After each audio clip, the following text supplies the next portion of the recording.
India's $315 million IT industry is unlikely to see a sharp recovery anytime soon. Speaking exclusively to ET Now, NASSCOM President Rajesh Nambiar said the sector is likely to witness muted growth over the next 2 years before eventually returning to the double-digit expansion at the quote, some point of time. And here is the slice of that. I can't comment on the current quarter growth, etc. It's all between the companies and how they're actually going to be announcing the results. Season just started, so you're in that. But the more important question is that, this industry has been growing, right? As I said before in an earlier conversation, for the year ending 31st March 2026, the industry grew at 6.1%. And we are at $315 billion as a size of the industry, which is significant. At that size, can we eventually get to a double-digit growth? At some point in time, yes, we will. But I believe that we're going to find a little bit of a muted growth over the next 1 or 2 years, and that's not going to go away anytime soon. So we're going to find that at this point in time. Right. And even as we speak about growth itself, on the hiring front, you're seeing AI hiring actually take place by leaps and bounds, even while overall IT hiring has slowed down. So in the medium term itself, what percentage of emerging tech jobs or jobs that will be filled could actually be AI related? Is that number quite significant, at least at this time and place? No, it's going to be significant, right? I mean, when you see the amount of AI work which is being done by many of our technology companies have increased significantly. But remember, the AI jobs are not only going to be in the technology sector; it's also going to be in other sectors, whether it is banking or healthcare and so on. So you will find, and I gave you a number of saying that the industry grew by 6.1% in the last year. The employment grew by 2.3% at the same time, which means that there is a bit of a gap between the revenue growth and the employee growth. And that is going to be the reality as we move forward. Right? There will be employment growth. The industry will continue to grow, but at a much smaller clip in terms of the employee growth compared to the revenue growth in some sense. So you're going to find that difference. Right. And every time we talk about IT itself, especially in the context of AI, there's that boogie of automation that always stares us in the face. And that's really been the bugbear that's been taking Indian IT by storm in the recent past. Going back present day trends, how much of Indian IT workflows, at least at this time and place, do you think could for sure be automated over the next 4 years? Are we looking at percentages of 30%, 40%? What is that percentage of automation, thanks to IT, likely to be like by the time this decade is done? The way to look at it is a little different from the automations. Automation has been around for several years. For the last 2 decades, people always talked about automation. Today, what we're talking about is more autonomous agents actually doing things in a very different way. So these are a little different compared to the automation discussion that we used to have in the past. When you look at today, it is all about orchestrating those multi-agentic workflow in many ways. So in organizations, you will find that people are redefining the way the work is getting done. Right. So you will find that it's not just that, person A is doing something, so somebody comes and automates that so that you don't have the job the next day. The jobs are getting dissected into tasks.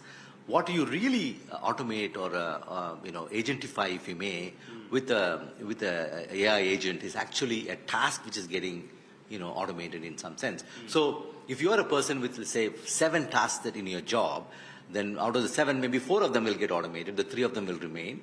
And if you are doing something else very differently, then maybe none of them will get automated by AI agent. Sometimes all of them will get automated. So those are the nuances that we need to understand. So and hence there is no direct replacement. We are saying that agentic workforce is going to replace someone else. And as I mentioned earlier, I think these are people with AI capability will eventually replace people without AI. Right. And in fact, my next question is also going to be pretty much along the same lines as well. You speak about how jobs won't go away, but candidates essentially will replace other candidates with a different skill set. So let's take a look at it perhaps from this perspective, and you can correct me if the thinking ought to be done a little differently. For every 100 traditional IT jobs, let's say, that could go away thanks to AI itself, how many newer AI opportunities do you actually foresee being created over the next 4 years?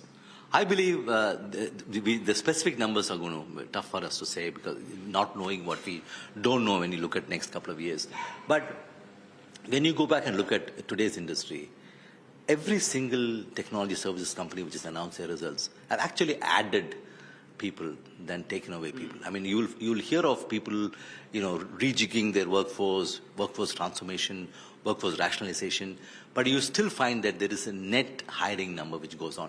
People are going to campuses even today and hiring people from campuses. So I think it's the workforce mix which is changing as we speak. The total number remains around the same, and then it actually grows, not as much as the revenue growth, but it still continues to grow a little bit. Right. $300 billion Indian IT industry, that's $315 billion. It's been growing, of course. The fact is that even as you see this big revenue number here itself, over the next 4 years, by the time this decade is done, do you expect a significant percentage of this to be revenue thanks to AI-led growth? And if yes, how significant is this statistic that we're talking about? Well, like I said, I don't have a crystal ball. So from an industry point of view, what we do is every February of every year, we come back with what we call a strategic review of the industry, and we give out those numbers, broadly saying that what would be the next year's rough numbers. Again, as I said, we're not a company, so we don't give out guidances for the industry to go with, but we do give out a rough idea of. So when we announced our strategic review last year, we said for the following year, the growth percentage will be around the similar lines as last year. Right. So we don't see much of a uplift. We don't see much of a downshift either. So I think we'll be in the same similar category as we did last year. Right. Across multiple quarterly results, I think large deal sizes and AI transformational deals have largely been the flavor of quarterly earnings itself. As we move forward itself, what percentage or how much of an AI component do you actually see becoming part and parcel of these large deals going forward that could well become the normal baseline that we look at these deals from? Is that number likely to grow? Yes, absolutely. I think this number will certainly grow as we the AI component of many of these deals have been growing. Today, if you see, it's maybe 10-15%, right, but I think it's going to go up, significantly as we move forward.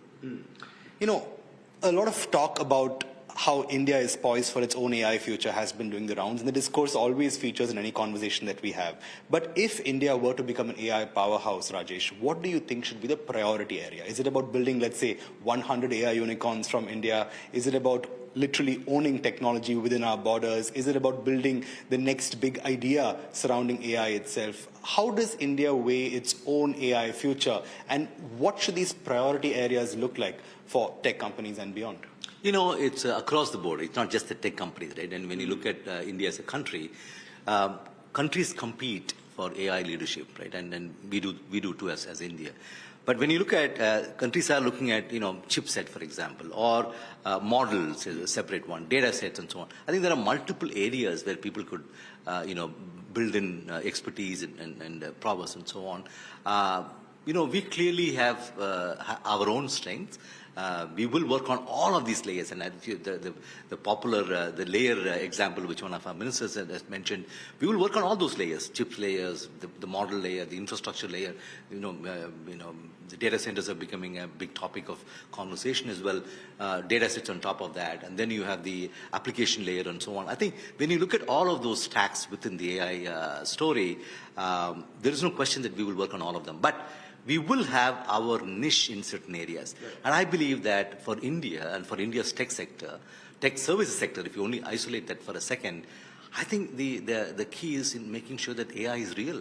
I mean, as I mentioned earlier, while the AI progress has been significantly exponential over the last several months, the adoption in enterprise has been very, very abysmal, at a very, very low level. That is our opportunity. I mean, our industry to sort of really go and make AI real for the enterprises, ensure that we are able to implement those solutions and integrate it with, there is an enterprise context in each of them. Right. It is hard in this enterprise contexts are difficult to sort of penetrate. They have legacy systems which is already there in the organizations for several years. So to make AI work and then truly leverage AI for any enterprise, they have to have services deployed across the board. They have to integrate the models and integrate the AI solutions. So the orchestration job is going to be significant. Right.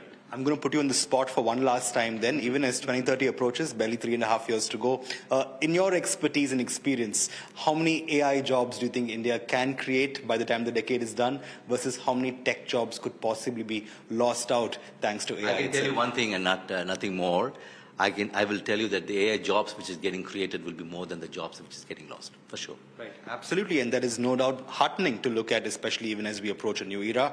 One last question before I let you go. It's been barely 2 months now since Kerala has had a new state government, as has Tamil Nadu. Both governments announcing a first-of-its-kind Ministry of AI in both states as well.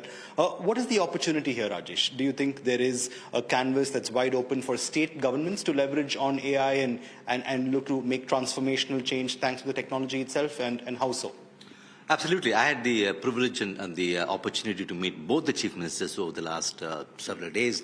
I think we had great conversations. The conviction from both the governments have been very, very good in terms of what they need to do with AI. Look, AI is not only around the technology sector alone. As I mentioned before, I think they can use AI for governance, for instance. They could use AI for healthcare, ensuring that the public is served the right way using AI. I think leveraging AI is going to be such a critical component of the state governments as we move forward. And I believe that we as NASSCOM would support them in whichever way they want us to support them, because as you know that we don't have an agenda, we don't have an axe to grind, but we are going to be working with each of the state governments and ensuring that we support them with whatever they need to implement AI. Opportunity is just phenomenal in terms of how they could leverage AI in terms of everything that they're going to be doing now. Right. So I believe that both governments that you mentioned are very eager to get this started, and they all have their own plans, and we will work with them to make sure that we are helping them.